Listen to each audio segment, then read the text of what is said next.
Friends, कैसे हैं आप सभी। उम्मीद करते हैं आप सभी अच्छे होंगे, बेहतर होंगे, आपकी तैयारी अच्छी चल रही होगी, आपकी पढ़ाई अच्छी चल रही होगी। और अब हम लोग कल हमने मेन स्ट्रीम के प्रथम सीरीज के बीपीएससी 72वीं प्रीलिम्स सेक्शनल टेस्ट 1, जिसमें प्राचीन भारत और मध्यकालीन भारत के कुल 100 प्रश्न हैं, हमने कुछ प्रश्नों का डिस्कशन कराया था। आज हम आगे के प्रश्नों को देखेंगे, पर उसको देखने के पहले कुछ चीज़ें ज़रूरी है कि आखिर सेक्शनल टेस्ट क्यों ज़रूरी है। सेक्शनल टेस्ट हम रिवीजन पर्पस के लिए करते हैं। इसमें क्या होता है कि आप बहुत बार किताबें पढ़ लेते हैं, आप किसी एक सब्जेक्ट को बहुत अच्छे से पढ़ लेते हैं, पर जब आप टेस्ट नहीं लगाते हैं तो ऐसी समस्या आती है कि आप जब प्रश्नों को हल करने जाते हैं तो उसमें या तो डाउट होता है या आत्मविश्वास की कमी की वजह से गलत उत्तर का चयन कर लेते हैं। इन सब से बचने के लिए सबसे ज़रूरी है रिवीजन और टेस्ट लगाना। टेस्ट में जब आप अंक लाते हैं, जब आप सही उत्तर का चयन करते हैं और उसके बाद अपने मार्क्स को देखते हैं या डिस्कशन करते हैं तो आपके आत्मविश्वास में बढ़ोतरी होती है। तो टेस्ट इसलिए आवश्यक है कि आप पढ़ाई के साथ साथ टेस्ट को भी देते रहें, और टेस्ट देने से आपका सर्वांगीण विकास भी होता है, चीज़ें रिवीजन होती हैं और याद होती हैं। और यह एक तरह से ज़रूरी है कि आप एग्ज़ाम के पहले पूरी तैयारी करके जाएं, ताकि किसी भी तरह की प्रश्न जब आए तो आप उसके लिए तैयार रहें। चलिए हम आगे के प्रश्नों को हल करते हैं। कल हमने प्रश्न नंबर 33 तक करा दिया था, आज हम लोग प्रश्न नंबर 34 से देखेंगे। ठीक है, प्रश्न नंबर 34 में निम्नलिखित कथन पढ़िए। पहला कथन है, हरिसेन समुद्रगुप्त के दरबार का प्रसिद्ध कवि था। दूसरा है, उसने देवी चंद्रगुप्त महाकाव्य की रचना की। तीसरा है, वह प्रयाग प्रशस्ति का भी रचयिता था। पहला कथन पूरी तरह सही है, पूर्णतः सही है, आप इसको सही करेंगे। दूसरा है, उसने देवी चंद्रगुप्त महाकाव्य की रचना की, ये गलत है ये कथन, क्योंकि विशाख दत्त ने की थी देवी चंद्रगुप्तम की रचना। तीसरा है, वह प्रयाग प्रशस्ति का भी रचयिता था, ये भी सही है। तो हमारा स्टेटमेंट एक सही है, 3 सही है, दूसरा हमारा गलत है। तो आप इसमें ऑप्शन देख सकते हैं, option number D. Option number D है, 1 और 3 सही है, आप इसको टिक कर लेंगे। ठीक है, अब इसको डिटेल में हम करते हैं। चंद्रगुप्त प्रथम का उत्तराधिकारी समुद्रगुप्त हुआ, जो 335 ईस्वी में राजगद्दी पर बैठा। इसने आर्यव्रत के 9 शासकों और दक्षिणाव्रत के 12 शासकों को पराजित किया। इन्हीं विजय के कारण इसे भारत का नेपोलियन कहा गया। हरिसेन इसके दरबारी कवि था। समुद्रगुप्त के इतिहास का सर्वप्रथम प्रमुख स्रोत उसी का अभिलेख है, जिसे प्रयाग प्रशस्ति अथवा इलाहाबाद स्तंभ लेख कहा जाता है। तो आप कंफ्यूज नहीं होंगे, कहीं कहीं प्रयाग प्रशस्ति या इलाहाबाद स्तंभ लेख भी लिखा होगा। ठीक है, यह लेख मूलतः कौशाम्बी में खुदवाया गया था, यह ब्राह्मी लिपि में था, विशुद्ध संस्कृत भाषा में लिखा हुआ था। यह संस्कृत की चंपू शैली का सुंदर उदाहरण है। देखिए, कई बार ऐसा प्रश्न आएगा कि 4 अभिलेख के नाम दिए होंगे और उसमें पूछा जा सकता है आपसे कि चंपू शैली का सबसे सुंदर उदाहरण कौन सा अभिलेख है, तो आप वहाँ पे इसका चयन करेंगे, इलाहाबाद स्तंभ लेख या प्रयाग प्रशस्ति। चलिए अगले प्रश्न की ओर हम चलते हैं। चंद्रगुप्त द्वितीय ने अपनी पुत्री प्रभावती का विवाह किस राजवंश में कर अपनी स्थिति को सुदृढ़ बनाया।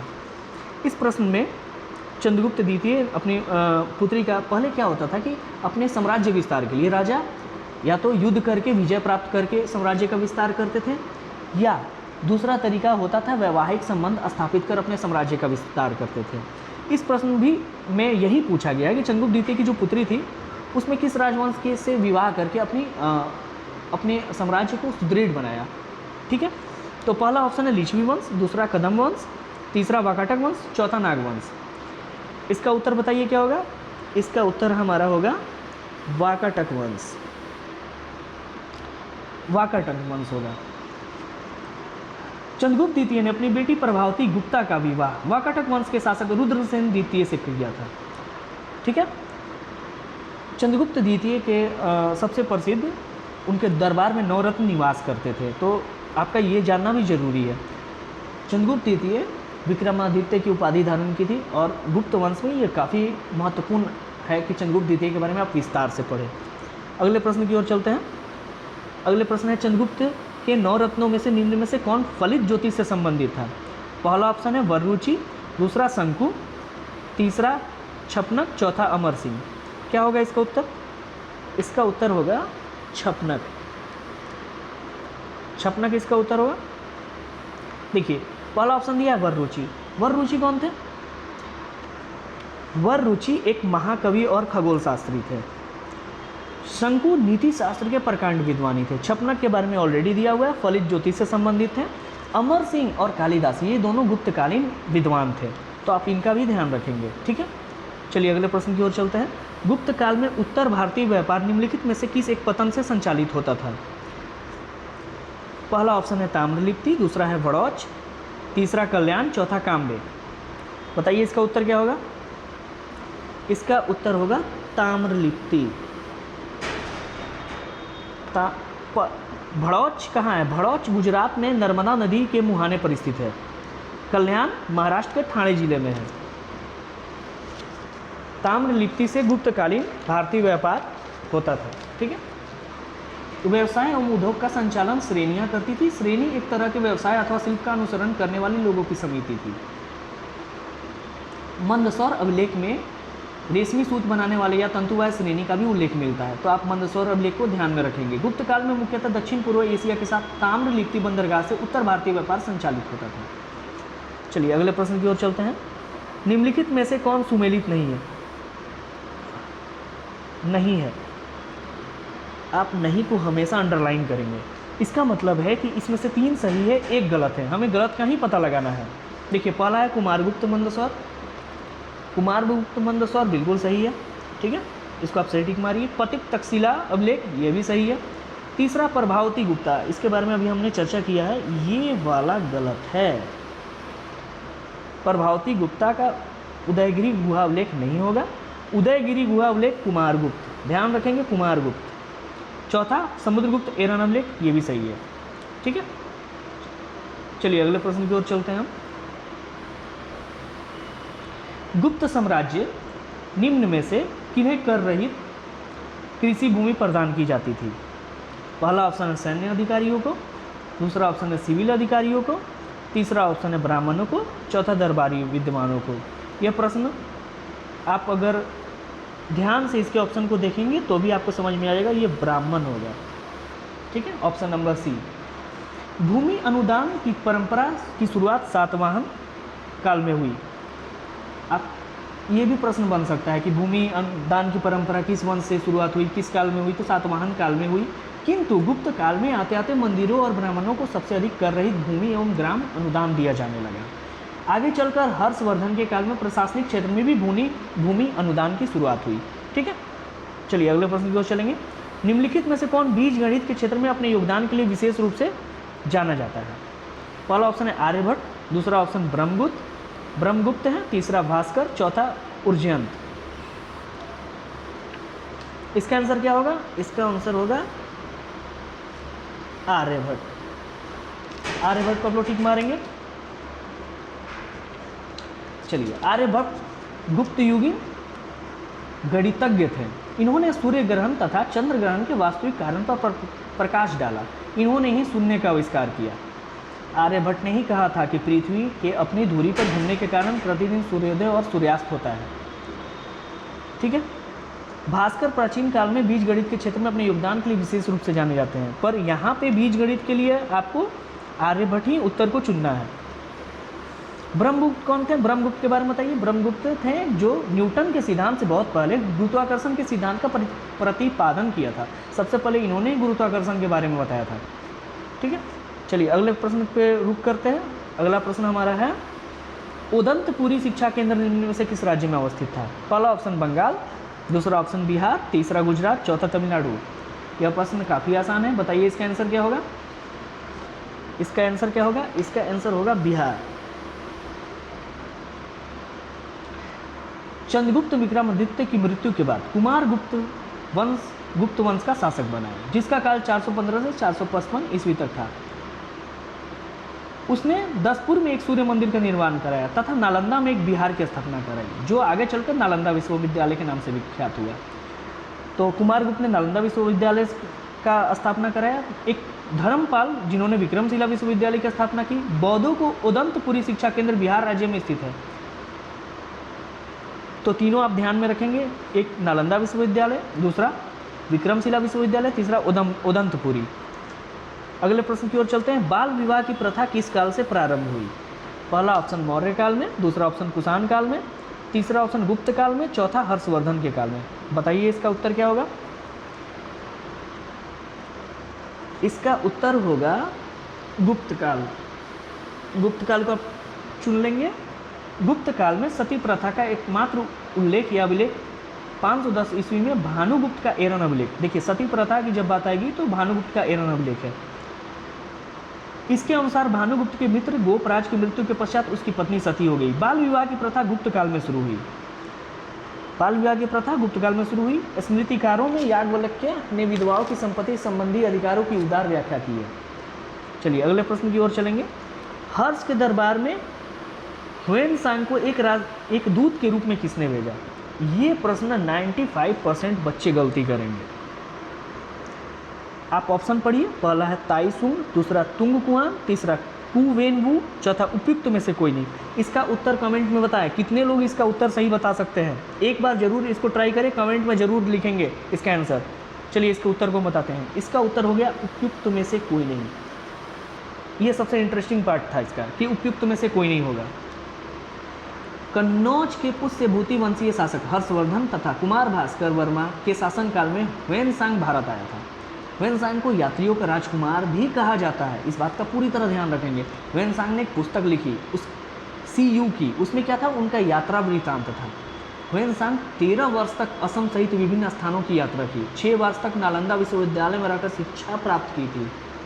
उस समय ताइसुंग वंश के चीन में शासन था, लेकिन ह्वेनसांग ने किसी दूत के रूप में नहीं बल्कि एक बौद्ध भिक्षु के रूप में भारत का भ्रमण किया था। तो इसलिए इसका आंसर क्या होगा? उपयुक्त में से कोई नहीं। तो कभी कभी ऐसे भी प्रश्न आएंगे जो हो सकता है आप नहीं पढ़े हो। तो जब आप टेस्ट देते हैं तो इस तरह के प्रश्नों को हल करने के बाद आपका जो बौद्धिक क्षमता होता है, आपका जो दिमाग का सोचने का तरीका होता है वो थोड़ा बदलता है। तो जब भी कोई प्रश्न नहीं आया तो उसको 2 बार पढ़ना है और उसके ऑप्शन को ध्यान से देखना है। ठीक है, अगले प्रश्न की ओर रुख करते हैं। सम्राट हर्षवर्धन ने 2 महान धार्मिक सम्मेलन का आयोजन किया था। पहला ऑप्शन है कन्नौज तथा प्रयाग में, दूसरा ऑप्शन प्रयाग तथा थानेश्वर में, तीसरा ऑप्शन थानेश्वर तथा वल्लभी में, चौथा ऑप्शन वल्लभी तथा प्रयाग में। बताइए इसका आंसर क्या होगा? इसका आंसर होगा कन्नौज तथा प्रयाग में।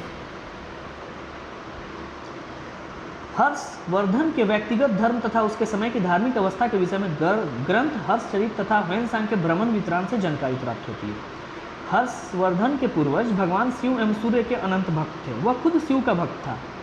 चीनी यात्री ह्वेनसांग से मिलने के बाद वह बौद्ध धर्म की महायान शाखा को राज्याश्रय दिया। वह पूर्ण बौद्ध बन गया था। कन्नौज में विभिन्न धर्मों एवं संप्रदायों के आचार्यों की एक विशाल सभा बुलाई। इसमें बौद्ध धर्म के 30,000 भिक्षु, 3,000 ब्राह्मण, निर्ग्रंथ तथा नालंदा के 1,000 आचार्य शामिल थे। तो कन्नौज तथा प्रयाग ये 2 जगह थे जहां उसने धार्मिक सम्मेलन कराया था। चलिए अगले प्रश्न की ओर चलते हैं। तोरमान किस जातीय दल का था? तोरमान किस जातीय दल का था? पहला ऑप्शन सीथियन, दूसरा हुन, तीसरा यूची, चौथा शक। इसका उत्तर देंगे आप लोग। इसका उत्तर होगा हुन। तोरमन चीन में निवास करने वाली एक जनजाति है। हुन का नेता था जिसको तोरमन कहा जाता था, जिसने लगभग 500 ईसा पूर्व में भारत के मालवा पर आक्रमण किया था। इस प्रसिद्ध शासक मिहिरकुल के बारे में आप सभी जानते होंगे। ये तोरमन का ही पुत्र था। अगले प्रश्न की ओर चलते हैं। राजवंश जो कन्नौज पर अधिपत्य स्थापित करने में त्रिकोणीय संघर्ष में उलझे हुए थे। प्राचीन भारत में त्रिकोणीय संघर्ष बहुत ही ज़्यादा प्रसिद्ध है। इसमें अक्सर बच्चे कंफ्यूज होते हैं। तो आपको चुनना है कि वो जो त्रिकोणीय संघर्ष हुआ था उसमें 3 वंश कौन कौन से थे।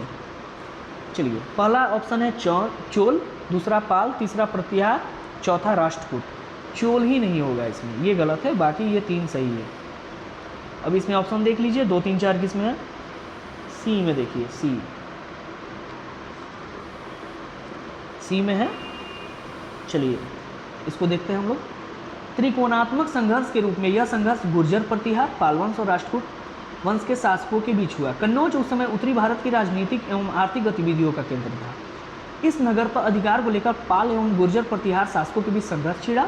बाद में दक्षिण के राष्ट्रकूट राजा ध्रुव ने इसे संघर्ष में हस्तक्षेप किया। अंत में गुर्जर प्रतिहार वंश के शासकों को सफलता मिली। अगले प्रश्न की ओर चलते हैं। अशोक के किन अभिलेखों से यह स्पष्ट होता है कि उसने अपने समकालीन शासकों के साथ मैत्री संबंध बनाए थे। मैत्री मतलब क्या हुआ? अच्छा, मतलब मित्रवत, दोस्त की तरह आप कह सकते हैं, ठीक है। मैत्री संबंध को टिक कर लीजिए। अगला इसका ऑप्शन देखेंगे आप, 13वें शिलालेख। पहला ऑप्शन है 13वें शिलालेख, दूसरा शाहबाजगढ़ी अभिलेख, तीसरा सोपारा अभिलेख, चौथा ब्रह्मगिरी अभिलेख। इसमें होगा पहला ऑप्शन। आप 13वें शिलालेख को टिक करेंगे। जिनका भी 13वां शिलालेख है वो सही है। अशोक के 13वें शिलालेख से पता चलता है कि उसने अपने समकालीन विदेशी राज्यों के साथ मैत्रीपुत्र संबंध स्थापित किए थे। अशोक ने 5 यवन राज्यों में अपने धर्म प्रचार भेजे थे। उसका मुख्य उद्देश्य सम्राट की धर्म नीति के बारे में वहाँ के लोगों को बताना था। यवन राज्यों में उसके प्रचारकों को कुछ सफलता मिली। अशोक के 13वां शिलालेख में कलिंग युद्ध एवं परिणामों की चर्चा। बताइए, कल हमने इस पर चर्चा किया था कि अशोक ने कलिंग युद्ध अपने राज्याभिषेक के कौन से वर्ष में उन्होंने कलिंग युद्ध किया था। आप इसका आंसर कमेंट में जरूर देंगे। अशोक ने अपने राज्याभिषेक के कौन से वर्ष में कलिंग पर आक्रमण किया था? अशोक के 13वें शिलालेख में कलिंग युद्ध एवं परिणामों की चर्चा है। अशोक के लुम्बिनी अभिलेख के अनुसार अशोक अपने राज्याभिषेक के 20वें वर्ष लुम्बिनी की यात्रा की। यह भी बहुत इंपॉर्टेंट है, 20वें वर्ष, ध्यान रखेंगे 20वें वर्ष। हो सकता है अगले वीडियो में फिर ये हम पूछे आपसे। अगले प्रश्न की ओर रुख करेंगे। 48 नंबर क्वेश्चन, बेलनाकार पाषाण मुद्राओं का उपयोग किस सभ्यता में किया जाता था? ये बिल्कुल नए प्रश्न है। आप इस तरह के प्रश्न को शायद ही किसी सेट में देखेंगे। चलिए इसका उत्तर बताइए। इसका उत्तर आप लोग के लिए बताना जरूरी है। पहला ऑप्शन है हड़प्पा, दूसरा है मिस्र, तीसरा है रोमन, चौथा है मेसोपोटामिया। इसका उत्तर होगा मेसोपोटामिया। देखिए ये सबसे पुरानी सभ्यता है। यूनानी भाषा में मेसोपोटामिया का अर्थ क्या होता है? नदियों के बीच की भूमि होती है। मेसोपोटामिया सभ्यता वर्तमान इराक के दजला एवं फरात नदियों के बीच के क्षेत्र में विकसित हुई। सुमेर, बेबीलोन, कैल्ड्रिया और तथा असरिया सम्मिलित रूप से मेसोपोटामिया कहलाते हैं। मेसोपोटामिया में पुरातात्विक खोजों की शुरुआत 1840 के दशक में हुई। इस सभ्यता में बेलनाकार पाषाण मुद्राओं का उपयोग होता था। तो मेसोपोटामिया ही इसका उत्तर होगा। अगले प्रश्न की ओर चलेंगे। भारत में प्रागैतिहासिक मानव का प्राचीनतम जीवाश्म। आप ध्यान देंगे, यहाँ बात हो रही है प्राचीनतम, लेकिन प्रागैतिहासिक मानव जीवाश्म के बारे में बात हो रही है। निम्नलिखित में से किस स्थान से मिला है? पहला ऑप्शन है भीमबेटका, दूसरा हथनौरा, तीसरा सराय नाहर राय, चौथा दमदमा है। ऑप्शन बताइए, इसका आंसर बताएंगे। इसका आंसर होगा हथनौरा। भारतीय पुरातत्व सर्वेक्षण के अरुण सोनकिया को मध्य नर्मदा घाटी को होशंगाबाद, ये कहाँ है? जिला होशंगाबाद है और राज्य है मध्य प्रदेश। हथनौरा में स्थित पुरा स्थल से मानव की एक खोपड़ी का जीवाश्म मिला है। कुछ विद्वानों ने इसे होमो इरेक्टस वर्ग के अंतर्गत रखा है और कुछ लोग इसे नर्मदा मैन भी कहते हैं, ठीक है। चलिए अगले प्रश्न की ओर चलते हैं। उस वीर भारतीय राजा का नाम बताइए जिसे सिकंदर ने झेलम के तट पर पराजित किया था। सिकंदर भारत कब आया था? सबसे पहले आप ये बताएंगे कि सिकंदर भारत कब आया था। कृपया कमेंट जरूर करें। इस तरह के प्रश्नों को आप कमेंट करेंगे तो ऐसा लगेगा कि आप सुन रहे हैं और आप रिवीजन कर रहे हैं साथ साथ। आप बताएंगे सिकंदर ने भारत पर कब आक्रमण किया था। और ये जो प्रश्न है काफ़ी आसान है, आप सभी इसकी कहानी अच्छे से जानते हैं। पहला ऑप्शन है आम्भी, दूसरा है पुरु पोरस, तीसरा चंद्रगुप्त मौर्य, चौथा महापद्म। इसका आंसर हमारा हो जाएगा पोरस। सिकंदर ने 326 ईस्वी में खैबर दर्रे को पार कर भारत में प्रवेश किया। सिकंदर के भारत पहुंचने पर तक्षशिला के राजा आम्भी ने उसकी सहायता का वचन देकर उसकी अधीनता स्वीकार कर ली। झेलम तथा चिनाब नदी के मध्यवर्ती प्रदेश के शासक पोरस द्वारा सिकंदर के समकक्ष समर्पण की मांग को ठुकरा देने के फलस्वरूप झेलम का पुराना नाम क्या है? आप सभी इसका जवाब कमेंट में देंगे। झेलम का पुराना नाम क्या है? झेलम का युद्ध हुआ। इस युद्ध में पोरस की हार हुई, किंतु उसकी वीरता से प्रसन्न होकर सिकंदर ने उसके राज्य को लौटा दिया। अगले प्रश्न क्या है? परमार वंश का संस्थापक कौन था? परमार वंश का संस्थापक कौन था? पहला ऑप्शन है अजयपाल, दूसरा है कृष्णराज, तीसरा है कनकराव, चौथा है जगतपाल। इसका उत्तर होगा कृष्णराज। परमार वंश का संस्थापक उपेंद्र भी कहीं कहीं नाम आता है, तो ऐसा आप देख के कभी डाउट नहीं करेंगे। कृष्णराज और उपेंद्र दोनों नाम है। उपेंद्र अथवा कृष्णराज था। इस वंश की स्थापना 10वीं शताब्दी के प्रथम चरण में की गई। यह एक शासी राजा था और इसके समय परमार राज्य का काफ़ी विस्तार हुआ। परमार शासक मुंज ने अमोघ वर्ष की उपाधि धारण की। अगला प्रश्न क्या है, राजवंश और राजधानी दिया है और आपको मिलाना है। चलिए देखते हैं। प्रतिहार, तंजौर, चोल, अनहिलवाड़, परमार, धारा, सोलंकी, कन्नौज। चलिए इसको मिलाते हैं। प्रतिहार का क्या होगा, प्रतिहार का आप सीधे कन्नौज कर दीजिए क्योंकि त्रिवंशीय इस संघर्ष में, त्रिकोणीय संघर्ष में कन्नौज, प्रतिहार ने जीत के कन्नौज पर अधिकार किया था। चोल का तंजौर हो जाएगा,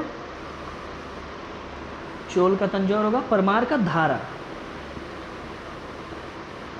सोलंकी का हो जाएगा अहिलवाड़। तो पहला का डी हो जाएगा, पहला का डी सब में है। दूसरा चोल का क्या हो जाएगा, तंजौर हो जाएगा, ए हो जाएगा। ये दो में है तो ये दो तो कट गया हमारा, बचा ए और डी। तीसरा का सी, परमार का धारा, तो हम डी नंबर ऑप्शन पे जाएंगे, तो डी नंबर को टिक कर देंगे। अगले प्रश्न की ओर चलेंगे। स्थापत्य कला की नागर शैली अधिकांशतः कहाँ विकसित हुई? काफ़ी इंटरेस्टिंग है। पहला ऑप्शन है दक्षिण भारत, दूसरा है उत्तर भारत, तीसरा उत्तर पश्चिमी भारत, चौथा है उत्तर पूर्वी भारत। इसका उत्तर सभी लोग देंगे कमेंट में। इसका उत्तर क्या होगा, इसका उत्तर होगा उत्तर भारत।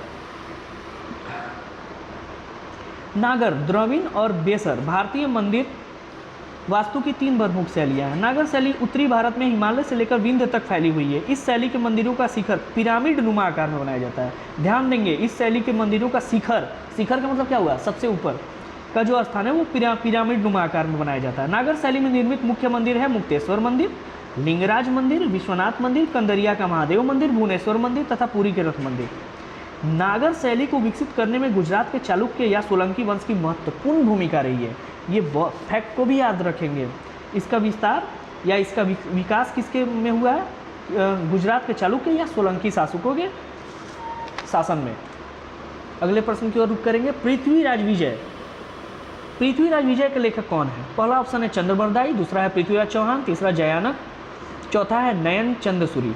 पृथ्वीराज रासो के बारे में आप सभी जानते हैं, लेकिन क्या पृथ्वीराज विजय के बारे में आप जानते हैं? तो जो बच्चे नहीं जानते होंगे उनको लगेगा पृथ्वीराज रासो या विजय एक ही है, पर ये पूरी तरह अलग है। पृथ्वीराज विजय के जो लेखक हैं वो जयानक हैं। ध्यान रखेंगे, जयानक। तो जयानक पृथ्वीराज विजय के लेखक हैं। नयन चंद्र सूरी ने क्या लिखा है? इन्होंने हमीर काव्य लिखा है, हमीर काव्य, हमीर काव्य। पृथ्वीराज चौहान तो खुद राजा थे। चंद्रबरदाई पृथ्वीराज रासो, इसके बारे में आपको पहले ही मैंने बता दिया था। अगले प्रश्न को देखते हैं। निम्नलिखित में से किस एक स्थान को अरब यात्रियों ने स्वर्णगिरी कहा है? ये भी नवीनतम प्रश्न है। इसका उत्तर आप सभी जरूर देंगे। पहला ऑप्शन है मुल्तान, दूसरा है मैसूर, तीसरा है राजस्थान, चौथा है गुजरात। बताइए इसका उत्तर क्या होगा? इसका उत्तर होगा मुल्तान। मुल्तान होगा। मोहम्मद बिन कासिम 712 ईस्वी में क्या सिंध की विजय प्राप्त की? यहाँ के राजा दाहिर थे। दाहिर को युद्ध में हरा दिया और उनकी युद्ध में मृत्यु हो गई। अब इस युद्ध में बौद्धों ने भी दाहिर के अत्याचार से तंग आ चुके थे, तो उन लोग क्या किए, वो लोग कासिम के साथ हो गए। उन्होंने कासिम का साथ दिया। कासिम ने देवल, नीरून और सेवान पर भी अधिकार कर लिया। मोहम्मद बिन कासिम की अंतिम विजय, ध्यान देंगे, अंतिम विजय कब? 713 ईस्वी में। कहाँ? मुल्तान में हुई थी। यहाँ से मोहम्मद बिन कासिम को इतना सारा सोना मिला कि इसका नाम उसने स्वर्ण नगर रख दिया, और अरब यात्रियों ने इसको क्या कहा? मुल्तान को स्वर्णगिरी कहा। मतलब वहाँ इतना सोना पाया जाता था कि उसको सोना का घर कहा गया। तो ये एक नया प्रश्न था। आगे से इस तरह के प्रश्न आएंगे तो आप उसमें गलती नहीं करेंगे, उम्मीद यही करते हैं आपसे। चलिए 56 नंबर क्वेश्चन को देखते हैं। इसमें स्टेटमेंट है और रीजन है, असर्शन और रीजन है। पहला कथन क्या है? मोहम्मद गजनवी ने भारत पर 17 बार आक्रमण किया, और उसका कारण क्या है? वह भारत में अस्थायी मुस्लिम शासन की स्थापना करना चाहता था। बताइए, ये काफ़ी आसान है, आप इसको कर सकते हैं। पहला जो इसका कथन है, मोहम्मद गजनवी ने भारत पर 17 बार आक्रमण किया, बिल्कुल सही है। उसने 17 बार आक्रमण किया था। मोहम्मद गजनवी ने 1000 से लेकर 1027 ईस्वी तक भारत पर 17 बार आक्रमण किया। लेकिन इसका कारण अस्थायी मुस्लिम शासन का स्थापना नहीं करना था, बल्कि संपत्ति, अकूत संपत्ति लूटना था। वह भारत की जितनी अकूत संपत्ति को लूटना चाहता था, जो ना कि भारत में अस्थायी मुस्लिम शासन की स्थापना करना चाहता। तो ये गलत हो गया। अब आप इसके ऑप्शन को देखिए, ये सही है परंतु आर गलत है, आप इसको टिक कर सकते हैं। अगले प्रश्न की ओर रुख करेंगे। मोहम्मद गौरी के किस दास ने बंगाल एवं बिहार पर विजय प्राप्त की? काफ़ी बेहतरीन क्वेश्चन है और आसान भी क्वेश्चन है। पहला ऑप्शन है कुतुबुद्दीन ऐबक, दूसरा इल्तुतमिश, तीसरा बख्तियार खिलजी, चौथा यालदोज। इसका आंसर होगा बख्तियार खिलजी। बख्तियार खिलजी के बारे में आप तो जानते ही हैं। नालंदा विश्वविद्यालय को किसने जलाया था? इसने ही जलाया था। मुस्लिम शासक इल्तुतमिश का साम्राज्य, सॉरी माफ कीजिएगा, मोहम्मद गौरी के दास बख्तियार खिलजी ने बिहार 1202 और 1203 एवं बंगाल 1204 और 1205, ध्यान रखेंगे ये सन 1202 से 3 और 1204 से 5, पहले बिहार फिर बंगाल पर विजय प्राप्त की थी। बख्तियार खिलजी ने 1202 में बिहार के नालंदा विश्वविद्यालय को नष्ट कर दिया, यहाँ के भिक्षुओं की हत्या कर दी एवं बहुमूल्य पुस्तकालय को जलाकर नष्ट कर दिया। इसने क्या किया था? बख्तियार खिलजी बंगाल में लक्ष्मण सेन को भी हराया था। तो ये दोनों बात आप ध्यान रखेंगे। अक्सर बीपीएससी के एग्जाम में बख्तियार खिलजी से एक प्रश्न आ ही जाता है, और ये जो प्रश्न है इसके आने की संभावना बिल्कुल ज़्यादा है। अगले प्रश्न की ओर रुख करेंगे। मुस्लिम शासक जिसका साम्राज्य दारुल इस्लाम का एक भाग माना जाता था। पहला ऑप्शन है बलबन, दूसरा ऑप्शन है रजिया, तीसरा ऑप्शन इल्तुतमिश, चौथा नासिर उद्दीन। आप इसका उत्तर बताएंगे क्या होगा? इसका उत्तर होगा इल्तुतमिश। इल्तुतमिश होगा। मुस्लिम शासक इल्तुतमिश को साम्राज्य दारुल इस्लाम का एक भाग माना जाता था। इल्तुतमिश ने बगदाद के खलीफा अल मुंतसिर बिल्लाह से सुल्तान के पद की स्वीकृति की प्रार्थना की थी। खलीफा द्वारा इल्तुतमिश को सुल्तान स्वीकार किए जाने के कारण उसका पद कानूनी बन गया और दिल्ली सल्तनत वैध रूप से एक स्वतंत्र राज्य बन गया। वह अपने धार्मिक विचारों के कारण तत्कालीन धार्मिक नेताओं का समर्थन प्राप्त करके वह राज्य को नैतिक समर्थन दिलाने में सफल हुआ। इल्तुतमिश ने कहा था कि भारत अरब नहीं है, उसे दारुल इस्लाम में परिवर्तित करना संभव नहीं है। इल्तुतमिश के बारे में आप विस्तार से पढ़ेंगे क्योंकि इससे प्रश्न अवश्य आते हैं। अभी जो प्रश्न हम करा रहे हैं डिस्कशन, वो मध्यकालीन भारत से है, तो आप मध्यकालीन भारत में सल्तनत काल को अवश्य पढ़ेंगे। इसमें मोहम्मद बिन तुगलक, इल्तुतमिश, अलाउद्दीन खिलजी, तो इससे प्रश्न ज़्यादा आते हैं। फिरोज शाह तुगलक, क्योंकि इसमें काफ़ी ज़्यादा फैक्ट है, तो आप इसको बिल्कुल विस्तार से पढ़ेंगे। अगले प्रश्न की ओर रुख करते हैं। रजिया बेगम। रजिया बेगम को सत्ताच्युत करने में किसका हाथ था? मतलब ये प्रश्न कर रहा है कि रजिया बेगम को किसने हटाया था उनके गद्दी से। पहला ऑप्शन क्या है? पहला ऑप्शन है अफगानों का, दूसरा मंगोलों का, तीसरा तुर्कों का, चौथा अरबों का। सल्तनत काल में ना अमीर वर्ग का खासा वर्चस्व रहता था, मतलब कौन सुल्तान बनेगा उसमें अमीर का हाथ बहुत रहता था। तो बहुत सारे अमीर जब मतलब राजा उनके विरुद्ध होता था या उनके बात को नहीं मानता था, तो उसको पद से हटाने के लिए षड्यंत्र रचते थे या हटा देते थे। तो इस तरह मतलब अमीर वर्ग का खासा इसमें बहुत अच्छा खासा हाथ होता था। रजिया बेगम को भी अमीर लोग पसंद नहीं करते थे, और वो अमीर वर्ग कौन थे? तुर्क थे। ध्यान देंगे, वो तुर्क थे। अब रजिया दिल्ली सल्तनत की प्रथम और अंतिम मुस्लिम शासिका थी।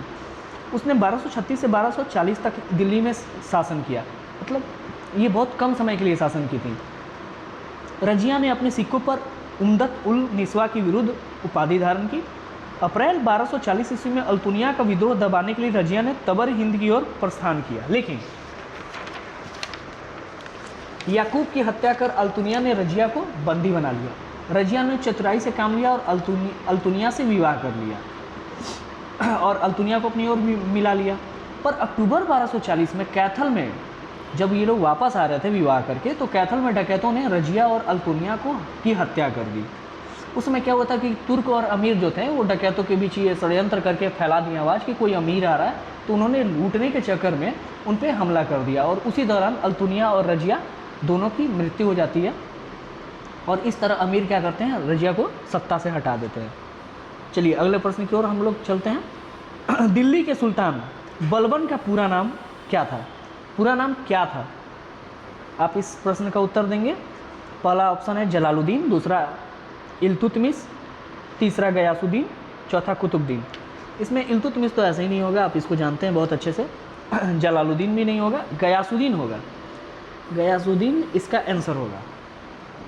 बलबन का वास्तविक नाम बहाउद्दीन था, लेकिन सुल्तान बनने के दौरान गयासुद्दीन की उपाधि धारण की, इसलिए यहाँ पे गयासुद्दीन होगा। बलबन गद्दी पर बैठने के एक नवीन राजवंश बलबनी अर्थात इलबारी वंश, बहुत बार क्वेश्चन में आता है इलबारी वंश, तो ये बलबन से ही संबंधित था। इलबारी वंश की नींव डाली। बलबन ने स्वयं को फिरदौसी के शाहनामा में वर्णित अफरासियाब का वंशज माना और शासन को ईरानी आदर्श के आधार पर व्यवस्थित किया। अपनी प्रतिष्ठा बढ़ाने के लिए दरबार में गैर इस्लामी प्रथाओं की शुरुआत की। उसने सिजदा, सिजदा मतलब क्या होता था? घुटनों के बल बैठकर सुल्तान के समक्ष सर झुकाना, उसको सिजदा कहते थे। पायाबोस मतलब सुल्तान का पैर चूमना, ये ईरानी परंपरा थी। ईरानी परंपरा थी और नौरोज का त्यौहार बलबन मनाना आरंभ किया। तो इस तरह के कार्य उसने अपने शासनकाल में शुरू किए। अगला प्रश्न है, कौन सा सुल्तान नया धर्म चलाना चाहता था किंतु उलेमा वर्ग ने विरोध किया? आप इसका उत्तर बताएंगे। पहला ऑप्शन है बलबन, दूसरा अलाउद्दीन, तीसरा मोहम्मद बिन तुगलक, चौथा इल्तुतमिश। इसका आंसर होगा अलाउद्दीन खिलजी। ये बहुत इंपॉर्टेंट है। कालांतर में 1296 ईस्वी में अलाउद्दीन खिलजी ने अपने चाचा व ससुर जलालुद्दीन खिलजी को मानिकपुर बुलाकर हत्या कर देता है। ठीक है, वह अपने आप को दिल्ली सल्तनत का सुल्तान घोषित करता है। अलाउद्दीन पूर्ण निरंकुशता में विश्वास रखता था। उसने धर्म को राजनीति से पृथक रखा, मतलब वो कभी भी राजनीति और धर्म को एक में नहीं सम्मिलित किया। जैसे इल्तुतमिश क्या था, इल्तुतमिश ने खलीफा से लिया था कि मुझे शासन करना है, तो ऐसा इसने कुछ नहीं किया। इसने खलीफा का नाइब और एक नए धर्म की स्थापना के लिए सिकंदर द्वितीय, मतलब ये सिकंदर सानी के जैसा उपाधि धारण किया था, क्योंकि एक नया धर्म ही चलाना चाहता था। लेकिन उलेमा की इच्छा के विरुद्ध शरीयत के नियमों के खिलाफ जाकर कार्य किया और कहा कि मुझे सरा की चिंता नहीं है। तो ये अलाउद्दीन ही था जो एक नया धर्म बनाना चाहता था। अगले प्रश्न की ओर रुख करेंगे। इब्न बतूता द्वारा वर्णित भारत की डाक व्यवस्था की निम्नलिखित में से कौन सी विशेषताएं थी? ये प्रश्न भी 95% लोग गलती करेंगे, क्योंकि ज़्यादातर लोग इसके बारे में नहीं जानते होंगे। इब्न बतूता के बारे में लोग जानते थे, मोरक्को का निवासी था, लेकिन ये नहीं जानते थे कि उसके डाक व्यवस्था के बारे में कैसा वर्णन किया था। चलिए पहला ऑप्शन क्या है? पैदल डाकिया एक हाथ में बजने वाली घंटी ले जाता था। ये बिल्कुल सही है। चलिए पूरे ऑप्शन को पढ़ते हैं, फिर इसको बताएंगे। अश्वारोही डाकियों को उलूक कहा जाता था, जो प्रत्येक 4 मील की दूरी पर अवस्थान करता था। तीसरा ऑप्शन, पैदल डाकिया या दावा के लिए प्रत्येक 4 कोस की दूरी पर एक अवस्थान होता था। पैदल डाकिया अश्वारोही डाकिया से अधिक द्रुतगामी होता था। अब इसमें विशेषताएं पूछ रहा है कि कौन कौन सी विशेषताएं थी। इसका क्या हो गया आंसर? बनाइए, इसको बनाने का प्रयास कीजिए। इसका आंसर 1, 2 और 4 होगा। देखिए मैंने पहले ही कह दिया था आपको कि पैदल डाकिया एक हाथ में बजने वाली घंटी ले जाता था, ये सही है, ये भी सही है। अश्वारोही डाकिया को उलूक कहा जाता था, जो प्रत्येक 4 मील की दूरी पर अवस्थित था, ये भी सही है। पैदल डाकिया या दावा के लिए प्रत्येक 4 कोस की दूरी पर एक अवस्थान होता था, ये वाला गलत है। ठीक है, ये गलत है। चौथा, पैदल डाकिया अश्वारोही डाकिया से अधिक द्रुतगामी होता था, ये सही है। लेकिन ये सोचिए कि कोई अश्वारोही का मतलब क्या हुआ? घुड़सवार, कोई घोड़े से डाक पहुंचा रहा है, लेकिन कोई पैदल पहुंचा रहा है, तो ये कह रहा है क्या कि घोड़े से पहुंचाने वाला से ज़्यादा फास्ट, मतलब ज़्यादा फास्ट जो पत्र पहुंचाता था वो पैदल दौड़ के जो पहुंचाता था वो पहुंचाता था। तो ये बिल्कुल सही है। और ये कैसे था? जैसे इब्न बतूता तो मैंने बताया कि मोरक्को का निवासी था।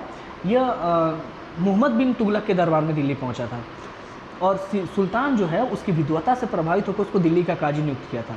तो वो ना यहाँ का जब डाक व्यवस्था देखा ना कि काफ़ी कार्य कुशलता से काम कर रहे हैं, तो वो देख कर चकित हो गया। तो वो ना अपनी किताब में इसका वर्णन करता है। वर्णन कैसा था? ऐसा था, देखिए, भारत में 2 प्रकार की डाक व्यवस्था थी। एक अश्व डाक व्यवस्था, मैंने जहाँ अश्व डाक व्यवस्था उलूक कहा जाता था, ध्यान रखेंगे। अश्व मतलब क्या? घोड़े पर सवार होकर पहुँचाया जाता था। जो हर 4 मील की दूरी पर स्थापित राजकीय घोड़ों द्वारा चालित होती थी। पैदल डाक व्यवस्था प्रति मील 3 अवस्थान होते थे। देखिए यहाँ ऑप्शन में क्या दिया था, यहाँ ऑप्शन में दिया था पैदल डाकिया प्रत्येक 4 कोस की दूरी पर, ये गलत है, यहाँ 3 होगा, बस यहाँ 3 हो जाता तो ये सही हो जाता, ठीक है।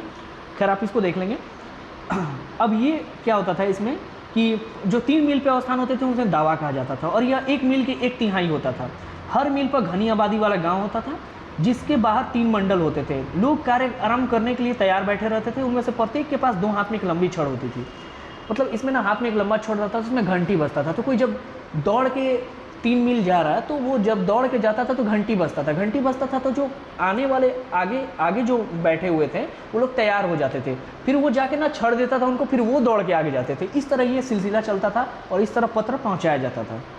तो ये ना अश्व से मतलब जो घोड़ा से पत्र पहुँचाते थे उनसे ज़्यादा फास्ट ये पत्र पहुँचाते थे, इसलिए इनको काफ़ी चकित था इसको देख के कौन, इब्न बतूता जो मोरक्को का निवासी था। चलिए अगले प्रश्न पर रुक करते हैं हम। मोहम्मद बिन तुगलक की चारों योजनाओं पर विचार कीजिए। देखिए मोहम्मद बिन तुगलक के बारे में आप जितना पढ़िएगा काफ़ी इंटरेस्टिंग है, मतलब ये सबसे ज़्यादा पढ़ा लिखा था। फिर भी इसके कोई भी योजना मतलब कोई भी योजना इसका सफल नहीं हुआ। तो ये 3-4 काम करता है ना, उसके बारे में यहाँ नीचे दिया हुआ है, जैसे राजधानी परिवर्तन, दोआब में राजस्व वृद्धि, खुरासान अभियान, सांकेतिक मुद्रा। लेकिन आपको इसको अरेंज करना है कि भाई इसमें कौन सा पहले हुआ था कौन सा बाद में हुआ था। अगर आपको ये नहीं पता है तो आप इस प्रश्न को नहीं बना पाइएगा, और ये लगभग 90% बच्चे गलती करेंगे इस प्रश्न में, ठीक है। तो चलिए हम इसको बनाने का प्रयास करते हैं। सबसे पहले क्या हुआ है, सबसे पहले दोआब में कर वृद्धि हुआ है। दोआब में कर वृद्धि, यहाँ देखिए ये हो जाता है सबसे पहले दोआब में कर वृद्धि, मतलब 1 नंबर। ये कब हुआ था, 1325 से 1327 के समय, 1325। राजधानी परिवर्तन उसके बाद होता है 1326 में। 1326 में राजधानी परिवर्तन मतलब 2 नंबर पहले होगा उसके बाद 1 होगा। तो 2 1 किस में है, 2 ऑप्शन में है। तो ये 1 और 3 तो कट गया, बचा 2 और 4। उसके बाद क्या होता है, उसके बाद सांकेतिक मुद्रा को चलाया जाता है, मतलब ये 3 नंबर पे आ जाएगा। और सबसे आखिरी में हमारा खुरासान अभियान होता है। तो आप 2 1 4 3 को ही टिक मारेंगे, ठीक है। तो 1325 में दोआब में राजस्व वृद्धि होता है, उसके बाद राजधानी परिवर्तन 1326 में होता है, सांकेतिक मुद्रा 1329-30 में होता है। बर्नी के अनुसार सुल्तान ने दोआब में कर की दर 1/10 से 1/20 गुना अधिक कर दिया था। कर का दर इतना अधिक था कि लोग विद्रोह करने लगे थे। अकाल की स्थिति उत्पन्न हो गई, अतः सुल्तान ने भयावह स्थिति से निपटने के लिए किसानों को तकावी ऋण बांटा। नवीन कृषि विभाग दीवाने अमीर कोही खोला गया, जिसका प्रमुख अमीर कोही था। इसका मुख्य कार्य राज्य की ओर से किसानों को आर्थिक सहायता देकर कृषि योग्य भूमि का विस्तार करना चाहता था। मैंने आपको बताया कि इसने 2-4 योजना बनाया, उस पर काम करने के लिए ये जब भी कोई काम करने जाता था तो ये सफल नहीं होता था, विफल हो जाता था। राजधानी परिवर्तन में भी यह विफल हुआ। सांकेतिक मुद्रा चलाया तो उसमें भी विफल हुआ। खुरासान अभियान भी इसका विफल हुआ। दोआब में कर वृद्धि किया, उसी साल अकाल पड़ गया, वो भी इसका विफल हो गया। तो आप इसको अरेंज करेंगे, इसके ध्यान रखेंगे। अगले प्रश्न की ओर रुख करते हैं। निम्नलिखित युग में से कौन सा सही सुमेलित है, निम्नलिखित युग में से कौन सा सही सुमेलित है। दीवाने बंदगान, फिरोज शाह तुगलक, दीवाने मुस्तकराज बलबन, दीवाने अमीर कोही अलाउद्दीन खिलजी, दीवाने अर्ज मोहम्मद बिन तुगलक। चलिए इसको बनाइए, आप लोग एक बार बनाने का प्रयास कीजिए। इसमें से कौन सही सुमेलित है, इसका मतलब है कि इसमें से 3 क्वेश्चन गलत होंगे, मतलब 3 ऑप्शन गलत होंगे, सिर्फ एक ही सही होगा। तो दीवाने बंदगान, देखिए पहला ही ऑप्शन सही है तो आपको मेहनत करने की आवश्यकता ही नहीं है, आप टिक मार दिए। बाकी 3 ऑप्शन गलत है। चलिए इसको भी हम लोग कर लेते हैं। दीवाने मुस्तकराज बलबन नहीं होगा, ये अलाउद्दीन खिलजी होगा, ठीक है। और ये राजस्व विभाग में आता था। दीवाने अमीर को ही हमने कुछ ही देर पहले बताया है, मोहम्मद बिन तुगलक। तीसरा दीवाने अर्ज, यहाँ पे आपको होगा बलबन, ठीक है, यहाँ बलबन होगा। अगले प्रश्न की ओर चलते हैं। किस मध्यकालीन शासक ने उद्घोषित किया था कि राजस्व ही बंधुत्व है तथा बंधुत्व ही राजत्व है। इस प्रश्न को आप बनाएंगे। पहला ऑप्शन है नसरुद्दीन मोहम्मद, दूसरा है खुसरो शाह, तीसरा है फिरोज शाह तुगलक, चौथा है बहलुल लोदी। बनाइए, इसका उत्तर बताइए। ये आखिरी क्वेश्चन है तो आप इसको कमेंट में आंसर जरूर बताएंगे। चलिए हालांकि हम इसको करा देते हैं आपको। इसका होगा बहलोल लोदी। बहलोल लोदी, लोदी वंश प्रथम अफगान शासक था। ये पूछता है अफगान शासक का जब बात करेगा आप लोदी वंश को ही बताएंगे, जिसने दिल्ली पर शासन किया। लोदी वंश की स्थापना बहलोल लोदी 1451 ईस्वी से 1489 मतलब 89 1451 से 1489 ने की थी। लोदी पहले सरहिंद का गवर्नर था। यह पहले शासक नहीं था, यह सरहिंद का गवर्नर था। वह अफगानों की गिरजई कबीले का साहू खेल शाखा से संबंधित था। बहलोल लोदी अपने सरदारों के सामने अपने सिंहासन पर नहीं बैठता था। उसने राजत्व ही बंधुत्व है और बंधुत्व ही राजत्व के सिद्धांत पर शासन किया। बहलोल लोदी दिल्ली सल्तनत शासकों में सबसे अधिक समय तक शासन किया। ये 38 साल तक शासन किया था। और पता है इसके सिक्के ना अकबर के समय तक चल रहे थे, तो ये काफ़ी काबिल था और बेहतरीन शासक था। मतलब इसने 38 साल तक शासन किया, इससे आप उम्मीद कर सकते हैं कि ये बेहतरीन शासक था।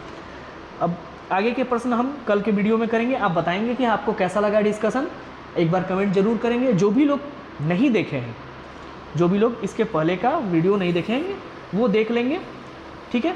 तो आपको ये टोटल 65 प्रश्न को हमने हल करा दिया। अगले वीडियो में हम बाकी के जो प्रश्न हैं उसको हल करा देंगे। उससे पहले हम ये बता देते हैं मेन स्ट्रीम के प्रथम सीरीज जो 72वीं के लिए सेक्शनल टेस्ट 1 था उसका डिस्कशन हम करा रहे थे, जिसमें प्राचीन इतिहास और मध्यकालीन इतिहास के 100 प्रश्न थे। ये मेन स्ट्रीम जो है आपको दिनकर गोलंबर के पास जो V2 मॉल है उसके ठीक सामने गंगा पैलेस है। गंगा पैलेस में 3rd फ्लोर पे ये ऐसे टेस्ट कराए जाते हैं, हर संडे को कराया जाता है। हम आपको दिखा देते हैं। इसमें इसका सबसे बड़ा खासियत क्या है कि हम डिटेल्ड एक्सप्लेनेशन देते हैं और इस तरह 30-35 नवीन प्रश्न देते हैं जो आपको चुनौतीपूर्ण होता है बनाना। इस आपको जान के हैरानी होगा कि इस सेट में हाईएस्ट 48 नंबर गया है। हम आपको इसका उत्तर दिखा देते हैं। ये दोनों भाषाओं में उपलब्ध है और दोनों भाषाओं में उत्तर भी उपलब्ध है। 18 पेज के प्रश्न हैं और 20 पेज के उत्तर हैं। आपको दिखा देते हैं इसका उत्तर, वेट करेंगे आप, मैं दिखा देता हूँ।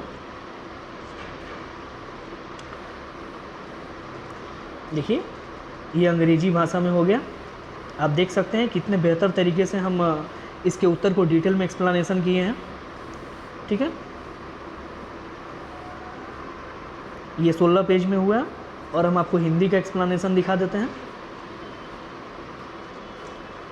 ये देखिए पूरे 20 पेज के हमारे एक्सप्लेनेशन हैं। हमने कल भी दिखाया था, पर आप देख सकते हैं इसमें कितने डिटेल में सारे ऑप्शन को कराया गया है। उसके साथ साथ आपको एक प्रश्न से 4-4, 5-5 प्रश्न के फैक्ट कवर होते हैं। मेनली हमने बताया था आपको कि ये रिवीजन पर्पस के लिए सेक्शनल टेस्ट कराते हैं। तो सेक्शनल टेस्ट का जो पर्पस है, उद्देश्य है, वो रिवीजन है। तो आपका भी उद्देश्य वही होना चाहिए कि ज़्यादा से ज़्यादा फैक्ट कवर हो और हम ज़्यादा से ज़्यादा उस प्रश्न के आसपास की चीज़ों को जान लें, ताकि अगली बार जब हम आएँ तो अच्छी तरह करें। देखिए ये हमारा शेड्यूल है और मात्र 1200 में ये टेस्ट उपलब्ध है। 20 टेस्ट है जिसमें 8 सेक्शनल टेस्ट है, 12 फुल लेंथ टेस्ट है। 8 सेक्शनल टेस्ट के बाद हम 12 फुल लेंथ कराएंगे। तो आप जब इस टेस्ट को लेते हैं मात्र 60 रुपया एक टेस्ट का कीमत आता है, जो कि बहुत ही कम है। आपको ये टेस्ट एक बार देकर ज़रूर देखना चाहिए। अगर आप किसी को भी इस टेस्ट को देना है, ऑफिस के नंबर पर कॉन्टैक्ट कर सकते हैं या V2 मॉल के ठीक सामने गंगा पैलेस में 3rd फ्लोर पर आके कॉन्टैक्ट कर सकते हैं। आइए मिलिए और प्रश्न को देखिए। धन्यवाद। आगे के वीडियो में हम बाकी के प्रश्न कराएंगे।